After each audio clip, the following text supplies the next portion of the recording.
Hi, in front of me is Xiaomi Redmi Note 10s, and today I would like to show you how you can use split screen on this device.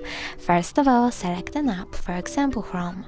Now click Home button and select the other one, like Play Store. Click Home button again and tap on the square button. Now hold one of your apps and tap on this icon with two rectangles. Then select the other app. As you can see, now I can use both of them at the same time. If you wish to go back from this mode, drag the first app upwards and tap Home button. Thanks so much for watching. If you enjoyed this video, leave a like, comment and definitely subscribe. Bye!